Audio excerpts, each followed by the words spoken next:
राधे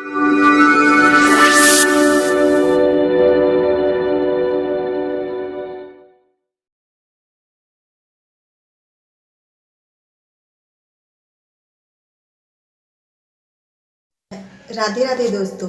आज की कहानी है महामारी और रिश्ते। हमारे पड़ोस में रहने वाले ब्रह्मा जी स्टेट बैंक में मैनेजर थे। सेवानिवृत्त हुए लगभग 10 साल हो चुके थे। आसपास के सभी लोग उन्हें बाबूजी कहते थे।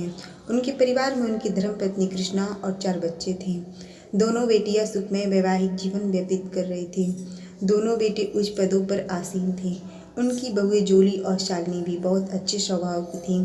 पति कृष्णा पतिव्रता स्त्री थी। 2 पोते थे, एक 3 साल का और एक 8 साल का। भरा पूरा संयुक्त परिवार था। बाबूजी के पास एक कुत्ता भी था, जैकी, जो हमेशा उनके साथ ही रहता था। उन्हीं के कमरे में सोता और उन्हीं के हाथ से खाना खाता था। जब बाबूजी को शाम को टहलने जाते तो जैकी भी रक्षक की भांति उनके साथ चलता था।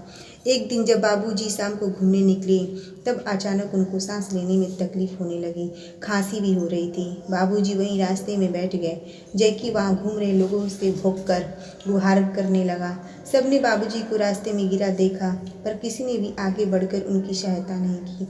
जैकी जब परेशान हो गया तो दौड़कर घर आया और उनकी पत्नी कृष्णा की साड़ी पकड़कर ले गया। कृष्णा उन्हें उठाकर सहारा देकर घर ले आई। बेटे ने जल्दी से डॉक्टर को फ़ोन किया, लेकिन कोई भी बेटा बहू उनके पास नहीं गए। उन्होंने माँ को भी बाबूजी के पास से हटा दिया। बाबूजी तड़प रहे थे। सिर्फ जैकी उनसे लिपट कर उनकी हिम्मत बढ़ा रहा था। थोड़ी देर बाद बाबूजी बिल्कुल शांत हो गए। कोई भी उनके पास नहीं गया। जैकी रोने लगा। वह समझ गया था कि बाबूजी उसको छोड़कर चले गए हैं। वह उनके पैर चाट रहा था, उन्हें हिला रहा था, जबकि परिवार के दूसरे लोग दूर खड़े होकर सोच रहे थे कि बाबूजी को आराम मिल गया है। तभी डॉक्टर पहुंच गया।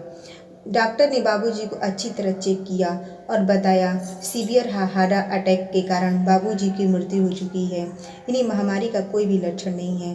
पत्नी और बच्चे बाबूजी से लिपटकर जोर जोर से रो रहे थे।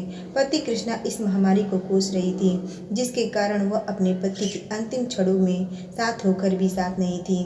दोनों बेटे भी ग्लानि का अनुभव करके सिर पटक रहे थे और कह रहे थे कि हमसे तो ये जैकी ही ज़्यादा समझदार है, जो अंतिम क्षण तक बाबूजी को बचाने की कोशिश करता रहा। इस महामारी ने तो रिश्तों की डोर भी कच्ची कर दी है। आशा है कि ये कहानी आपको अच्छी लगी हो तो लाइक कर दे और ऐसी ही शिक्षाप्रद कहानी के लिए चैनल को सब्सक्राइब करें। धन्यवाद।